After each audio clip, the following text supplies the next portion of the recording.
দেখো কলা চিপসটা কতটা মচমচে হয়েছে, দেখো আওয়াজ পেলে? খেয়ে দেখি, মচমচ করছে। আলু চিপস তো সবাই খেয়েছো, কলা চিপস খেয়েছো? খেয়ে দেখো, খুব সোজা কিন্তু খুব সুন্দর। প্রথমে কলাটাকে কেটে নেব,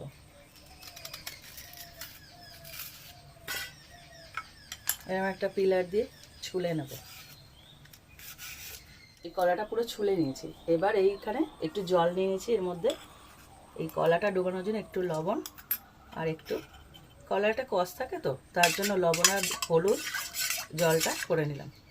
এইবার এরকম একটা কাটার নিয়ে নিয়েছি যাতে একরকম দেখতে হয় তার জন্য, আর চিপসের দেখবে একটা শেপ থাকে। এবার এটাকে এইভাবে দেখো একটা ডিজাইন হচ্ছে, সুন্দর। তোমাদের যদি না থাকে তোমরা বটিতে কেটে নেবে, ডিজাইনটা হবে না কিন্তু এরকম পাতলা পাতলা করে কেটে নিতে হবে। দেখো নুন হলুদে 10 মিনিট ভেজানো ছিল। এবার এটাকে তুলে নেব, একদম জল যেন না থাকে এভাবে রাখতে হবে, যতটা পারবে ঝরিয়ে নেবে। কলাগুলোকে শুকনো করে নিয়েছি জল থেকে তুলে। এবার দিয়ে দিচ্ছি কর্নফ্লাওয়ার, দিচ্ছি একটু লবণ স্বাদ মতন,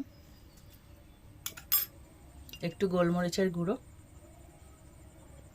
আর একটুখানি কালারের জন্য কাশ্মীরি লঙ্কার গুঁড়ো, একদম অল্প, আর হালকা একটুখানি হলুদের গুঁড়ো। ব্যাস, এগুলোকে হালকা করে মেখে নিতে হবে, আলতো হাতে মাখতে হবে, কেন পাতলা পাতলা স্লাইস তো ভেঙে যেতে পারে। তেলটা পুরোপুরি গরম হয়ে গেছে। এবার এরকম করে কলাগুলোকে ছেড়ে দেবো, পুরো চিপস যেরকম হয় সেরকম ভাবে কলার চিপস।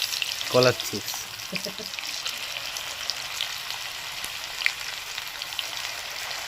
এরকম ডুবো তেলে ভাজতে হবে, তবে গিয়ে মচমচে হবে। কড়া করে ভেজে নিতে হবে, ওলট পালট করে হালকা হালকা করে এরকমভাবে ভেজে নিতে হবে। দেখো পুরো চিপস, পুরো চিপসের আকার নিয়ে নিচ্ছে, আর এই ডিজাইনটা হওয়ার জন্য পুরো চিপসের মতনই লাগছে। হ্যাঁ এই দেখো কড়া করে ভেজে নিলাম, এবার তুলে নিলাম, তৈরি হয়ে গেল কলার চিপস।